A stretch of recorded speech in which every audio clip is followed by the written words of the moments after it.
कि रेल बिक गई, तेल बिक गया, बिका हवाई अड्डा। पहली बार मिला हूं आज चौधरी इलियास साहब से, इनके किस्से सुना करता था। किसी ने एक शेर कहा है कि हम सायादार पेड़ जमाने के काम आए, हम सायादार पेड़ जमाने के काम आए, और सूखने लगे तो जलाने के काम आए, और टूटी हुई तलवार कभी फेंकना नहीं, शायद ये दुश्मनों को डराने के काम आए।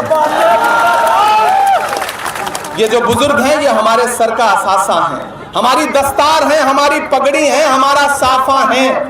ये जब तक है तब तक गनीमत समझो, और ऐसे बुजुर्गों के लिए कोई इधर उधर, कोई नफा नुकसान, कोई और सियासी बात नहीं सोची जाती। ये हमारा आपका वकार है। कांग्रेस पार्टी का एक एक नेता इनकी इज्जत करता है। मुझे पार्टी ने कहा कि इमरान साहब जाइए और पुन्हाना में चौधरी इलियास साहब के लिए दिल से अपील करके आइए। बाबा ही कह दो, बाबा ही कह दो। पंजा हर दिन कमल पर शिकंजा कसता जा रहा है, कमल मुरझा रहा है, पंजा आ रहा है। अगर आपने हरियाणा जिता करके कांग्रेस पार्टी की झोली में डाल दिया तो दिल्ली की सरकार ज्यादा दिन नहीं चलेगी, क्योंकि ये हरियाणा है जहां एक बार लठ गाड़ देता है, गाड़ देता है।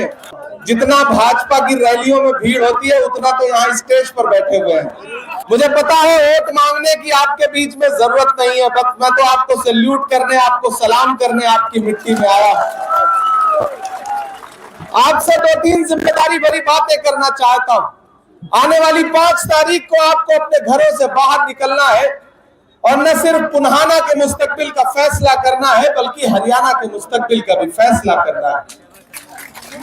ये जो 4 सूबों के इलेक्शन हैं, इन इलेक्शन पर दिल्ली की गद्दी टिकी हुई है। मीडिया के किसी भी इंसान से पूछ लीजिए, वो आपको बता देगा कि जिस पार्टी का हरियाणा होता है उसी की दिल्ली होती है। इसलिए मैं आपसे गुजारिश करने आया हूं कि इस इलेक्शन का मकसद बहुत बड़ा है। मैंने कहा ना, इस इलेक्शन का मकसद बहुत बड़ा है। दिल्ली में बैठे हुए नरेंद्र मोदी जी जब 400 पार का नारा लोकसभा में लगा रहे थे तो उन्होंने ख्वाबों ख्यालों में भी नहीं सोचा था कि वो 240 पे आके टिक जाएंगे। और अब 5 तारीख को आप घरों से निकलेंगे, और जब 8 तारीख को रिजल्ट आएगा तो अगर आपने, खास तौर से पुन्हाना वालों, मेवात वालों, आपने कांग्रेस पार्टी के कैंडिडेट को जिता करके, चौधरी इलियास साहब को जिता करके असेंबली पहुंचा दिया, तो आप जिता करके तो एमएलए बना के पहुंचाओगे, कांग्रेस पार्टी वहां से इंशाल्लाह वापस मिनिस्टर बना करके भेजेगी। इस लड़ाई में आपको एक बात जहन में रखनी है कि ये जो आपके बीच में वोट बांटने की साजिशें करने वाले घूम रहे हैं, इनसे होशियार रहना है। जो आज खुद को आजाद कह रहे हैं, दरअसल उनकी डोर नरेंद्र मोदी और अमित शाह के हाथ में है। ये सिर्फ नाम के आजाद हैं। ये जैसे ही इनको कुछ हासिल होगा, ये पलट के फिर उसी गोद में बैठ जाएंगे जहां से निकल के आए हैं। इसलिए मेरी गुजारिश है कि रत्ती भर भी बहकना नहीं है। वादा किया गया था उजालों का क्या हुआ, जन्नत के उन हसीन हवालों का क्या हुआ। शाहों की सैर के लिए रास्ते तो बन गए, लेकिन हमारे पैर के छालों का क्या हुआ। पिछले 10 साल में भारतीय जनता पार्टी ने हरियाणा को लूटने का काम किया है। यहां का नौजवान जो सेना में जाने के सपने पालता था, सेना में भर्ती होकर के सरहदों की हिफाजत के ख्वाब देखता था, उन ख्वाबों को भारतीय जनता पार्टी की दिल्ली में बैठी हुई सरकार ने अग्निवीर ला करके कुचल दिया। प्रधानमंत्री उधर नारा देते हैं बेटी बचाओ बेटी पढ़ाओ, और हरियाणा की वो बेटियां जो ओलंपिक मेडल लाती हैं, जब वो अपना हक मांगने के लिए दिल्ली के जंतर मंतर पर जाकर के बैठती है और इंसाफ की गुहार लगाती है, तो यही भाजपा सरकार की पुलिस हरियाणा की उन्हीं बेटियों को दिल्ली के जंतर मंतर पर घसीटने का काम करती है। ये भाजपा है। ऐसी सरकार को उखाड़ फेंकने का दिन आ गया है। ये इलेक्शन सिर्फ एमएलए चुनने का इलेक्शन होता तो शायद मैं आपके सामने दामन फैलाने नहीं आता। मैं पिछले एक हफ्ते से जम्मू कश्मीर के चुनाव में था, उसके बाद लौट के आया तो फिर पूरे हरियाणा में टहल रहा हूं, घूम रहा हूं, जा रहा हूं लोगों के बीच में। एक तरफा कांग्रेस का माहौल है, पूरा सिस्टम जाम पड़ा है, जिधर भी निकल जाइए पंजा ही पंजा दिखाई पड़ रहा है। इसलिए मेरे भाई चूकना नहीं है, बिल्कुल चूकना नहीं है। इस बार तो चौधरी साहब के लिए बच्चा बच्चा बोल रहा है कि बाबा बाबा बाबा। हम आतिशे सोजा में भी हक बात कहेंगे, कुंदन की तरह दहर में ताबिंदा रहेंगे। तारीख बताती है कि हर दौरे सितम में हम जिंदा थे, हम जिंदा हैं, हम जिंदा रहेंगे। इमरान प्रतापगढ़ी, इमरान प्रतापगढ़ी, प्रतापगढ़ी। कोई ताकत अब हरियाणा में कांग्रेस पार्टी की सरकार बनने से रोक नहीं सकती है। मैं तो 4 मिसरे पढ़ता हूं कि दायरे में सिमट के आएगा। सही कह रहा हूं ना? थके तो नहीं है आप?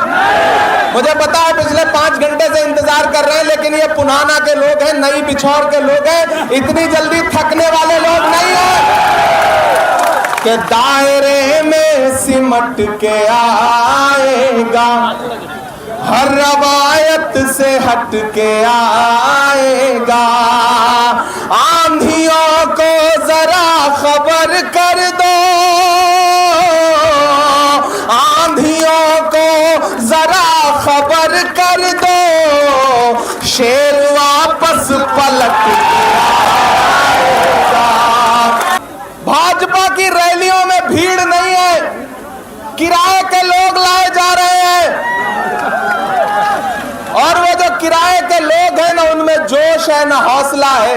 ये जो भाजपा के लोग हमसे सवाल पूछते थे कि बताओ कांग्रेस वालों 70 साल में क्या दिया, हम तो उनसे कहना चाहते हैं कि अरे भाजपाइयों, जो भाजपा सरकार अपना चलाया हुआ 2000 का नोट 7 साल नहीं चला सकी, वो हमसे 70 साल का हिसाब मांगती है।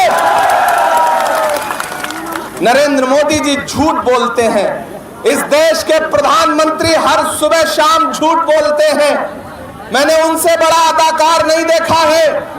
अमिताभ बच्चन, दिलीप साहब तो छोटे एक्टर हैं, नरेंद्र मोदी जी बहुत बड़े एक्टर हैं। लेकिन इस बार राहुल गांधी जी ने ऐसा पंजा भिड़ाया है कि नरेंद्र मोदी जी पार्लियामेंट में राहुल गांधी जी के सामने ऐसे बैठते हैं जैसे नेता राहुल गांधी हो और प्रधानमंत्री जी चुप बैठे हो। ये आपकी दुआओं की वजह से हुआ है। एक दिन पार्लियामेंट में भाषण दे रहे थे, बोले बताओ कांग्रेसियों 70 साल में क्या बनाया। इधर मैं बैठा था, मैं खड़ा हुआ, मैंने सोचा कि एक एक नाम गिनाना शुरू करूं, तब तक दीपेंद्र हुड्डा बैठे थे। उन्होंने कहा इमरान भाई मत बताओ, जो बताओगे ये उसको भी बेच देंगे, इनका काम सिर्फ बेचने का है, इनको कुछ मत बताओ। ये पिछले 10 साल में सिर्फ बेच रहे हैं। यही काम हरियाणा में मनोहर लाल खट्टर से करवाया गया। एक पर्ची वाला मुख्यमंत्री लाके थोप दिया गया, जैसे राजस्थान में एक पर्ची वाला मुख्यमंत्री थोपा गया है, उसी तरह से हरियाणा में थोपा गया। अंजाम यह हुआ कि इलेक्शन से 5 महीने पहले पर्ची वाले मुख्यमंत्री को दिल्ली भेजना पड़ा और यहाँ पे एक नायब सिंह सैनी लाए गए। अपने आप में वो भी नायब ही हैं। अब उनका नाम ही नायब है तो वो मुख्य कैसे बन सकते हैं, आप अंदाजा लगा रहे हो। हालत यह है कि भाजपा की जनता समझ ही नहीं पा रही है कि खट्टर या नायब, नायब या खट्टर, अमित शाह या नरेंद्र मोदी, नरेंद्र मोदी या अमित शाह, कुछ समझ ही नहीं आ रहा है। सब गड्ढमड्ढ हो गया है। भाजपा जा रही है, कांग्रेस आ रही है। कोई ताकत यहां पर कांग्रेस की सरकार बनने से रोक नहीं पाएगी।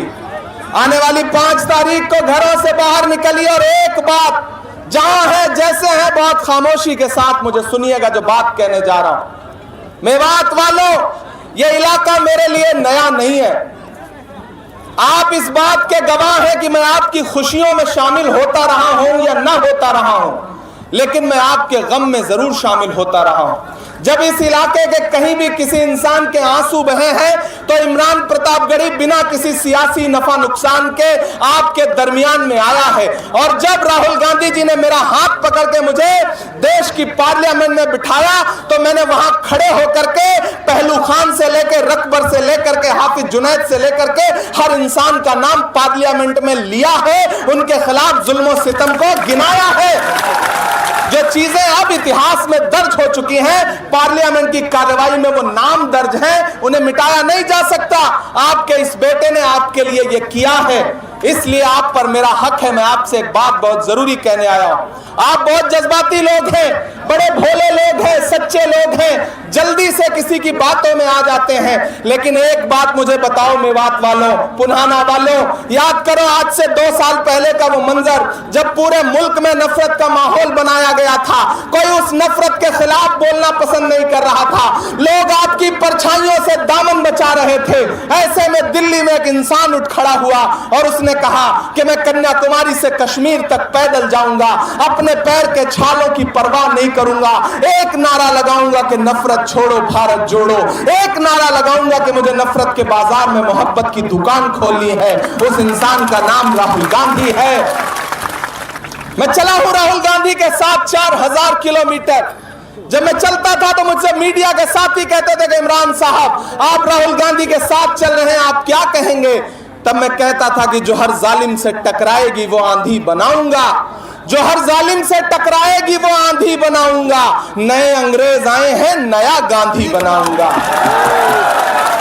इस मुल्क को एक नए गांधी की जरूरत थी और वो नया गांधी राहुल गांधी आपके बीच में है। और उसका अंजाम यह हुआ कि पूरी तिकड़म लगाने के बाद भी भारतीय जनता पार्टी बहुमत के पास नहीं पहुंच पाई दिल्ली में। अब हालत यह है कि 2 बैसाखियां हैं, एक नीतीश बाबू, दूसरी चंद्र बाबू। कब एक बैसाखी सरकी, सरकार टपकी। बहुत दूर नहीं है वो दिन, लेकिन वो कब होगा? जब हरियाणा जिता करके कांग्रेस की झोली में डालोगे, क्योंकि जिसका हरियाणा होता है उसका पूरा जमाना होता है। तो आपको यह करना पड़ेगा। राहुल गांधी को मजबूत करना चाहते हो और अगर चाहते हो कि दिल्ली की गद्दी पर राहुल गांधी प्रधानमंत्री बन के बैठे तो उसकी शुरुआत 5 तारीख से करो। घरों से निकलो, चौधरी इलियास के लिए हाथ के पंजे के सामने वाला बटन दबाओ, यहां कांग्रेस का मुख्यमंत्री बनाओ।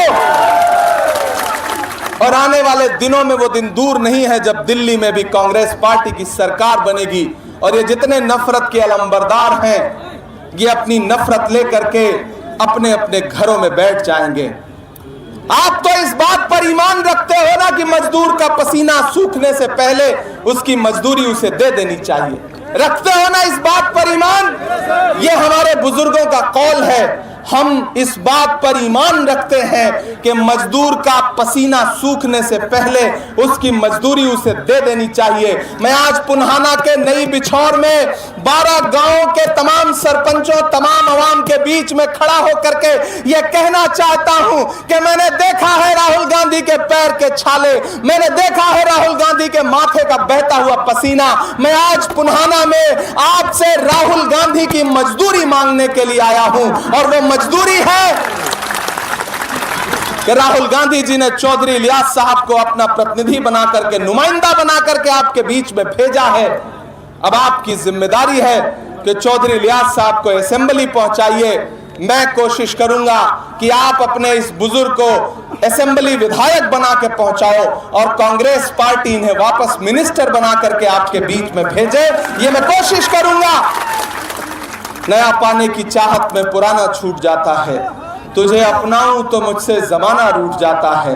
मोहब्बत पढ़ने लिखने में बहुत आसान है, लेकिन मोहब्बत को निभाने में पसीना छूट जाता है। गर्मी बहुत है, आप कई घंटे से परेशान हैं। भीड़ इतनी ज्यादा है कि कई लोग तो ये बल्लियों पर टंगे हुए हैं। लेकिन ये भी हरियाणा का एक रंग है। भारतीय जनता पार्टी को ढूंढे से भीड़ नहीं मिल रही है और यहां भीड़ जमीन पे आ नहीं रही है, बल्लियों पे बैठना पड़ रहा है। असली हरियाणा का मूड यही है। आप दिल्ली में किसी भी चैनल वाले से पूछ लो तो वो पहले आंख बंद करेगा, फिर बोलेगा भैया हरियाणा में तो कांग्रेस आ रही है। ये बात कहते हुए गोदी मीडिया के हलक में फंस जाती है, लेकिन बोलना पड़ रहा है बेचारों को। दिल से निकल नहीं रही है बात, दिल से ये बात पच नहीं रही है, लेकिन बोलना पड़ रहा है क्योंकि अवाम ने फैसला कर लिया है कि भूपेंद्र सिंह हुड्डा जी के नेतृत्व में जो हरियाणा था वही हरियाणा फिर से वापस लाना है। ये पुन्हाना ने फैसला कर लिया है, ये हरियाणा ने फैसला कर लिया है। याद है नरेंद्र मोदी जी का वो नारा, भाइयों बहनों, बहुत समझदार लोग हैं आप, भाइयों बहनों बोल दो आप समझ जाते हैं किसकी बात हो रही है। बहुत समझदार, बहुत होशियार लोग। भाइयों बहनों, मुझे देश के खजाने की चाबी सौंप दो, मैं देश नहीं लुटने दूंगा, चौकीदारी करूंगा। अब तो मैं पार्लियामेंट में उनके सामने बैठता हूं तो वो बेचारे नजर थोड़ी सी झुकाते हैं और मैं वहां खड़ा होकर के उनसे पूछता हूं कि कहां सोया है चौकीदार। ताऊ लगना चाहिए कि हरियाणा में खड़ा हूं, ऐसे काम नहीं चलेगा। आपकी तालियों का शोर एक एक लाइन पे दिल्ली तक जाना चाहिए। तैयार रहिएगा, मैं नज़्म सुनाता हूं आपको कि कहां सोया है चौकीदार, कहां सोया है चौकीदार। हम तो आपकी खट्टर ने कर डाला हरियाणा का बंटा धार, कहां सोया है चौकीदार, कहां सोया है चौकीदार। विजय माल्या नाक के नीचे से हो गया फरार, कहां सोया है चौकीदार, कहां सोया है चौकीदार। गैस सिलेंडर की कीमत भी 1000 के पार, कहां सोया है चौकीदार। कि रेल बिक गई, तेल बिक गया, बिका हवाई अड्डा, सब कुछ बिकता देख के खुश हैं अपने जेपी नड्डा। कि जनता महंगाई की मारी, जनता महंगाई की मारी करती हाहाकार, कहां सोया है चौकीदार, कहां सोया है चौकीदार। मेरे भाई पुनाना वालों, एक ऐसा दौर है जब बोलने पे पाबंदी है, जब सोचने पे पाबंदी है, जब कुछ अच्छा सोचने पर पाबंदी है। ऐसे दौर में भी मैं झुका नहीं, मैं डरा नहीं, कहीं छुप छुपा के खड़ा नहीं। जो डटे हुए हैं महास पर मुझे उन सफों में तलाश कर, मैं लड़ रहा हूं आपके लिए। मुझे कांग्रेस पार्टी ने कहा कि इमरान जाइए, चौधरी लियाज साहब के लिए आवाम से अपील करिए। पुनाना वालों, मेरी एक बात को बहुत दिल पे लगा के बैठा के जहन में बैठा के जाना, और मुझे पूरा यकीन है कि 5 तारीख को आप अपने घरों से बाहर निकलेंगे तो मुझे मायूस नहीं करेंगे। मैं आपसे वादा कर रहा हूं, ये हमारे बुजुर्ग हैं, हमारे दादा की उम्र के हैं, और मैं इमरान प्रतापगढ़ी पूरी मजबूती से चौधरी लियाज साहब का हाथ पकड़ के वादा कर रहा हूं कि आप इन्हें जिता करके असेंबली पहुंचाइए। इंशाअल्लाह इन इलाकों में जो काम अब तक नहीं हुआ है वो काम आने वाले 5 साल में होगा, क्योंकि हरियाणा में कांग्रेस पार्टी की सरकार बनने जा रही है। और सरकार हो तो फिर अलग ही रंग होता है, अलग ही बात होती है। अगर सरकार ना हो तो, अगर मजबूत एमएलए ना हो तो थाने से मोटरसाइकिल छुड़वाना भी मुश्किल हो जाता है। लेकिन सरकार हो तो चौधरी लियाज साहब जैसा बुजुर्ग फिर वो कुछ अलग ही काम करेगा। तो मैं आपसे गुजारिश करता हूं कि उठाइए अपना एक एक हाथ और मुझे यकीन दिलाइए कि 5 तारीख को घरों से बाहर निकलेंगे तो आपका एक एक और हाथ के पंजे के सामने वाले बटन पे दबेगा। चौधरी लियाज साहब को एमएलए बनाइएगा, बनाइएगा ना।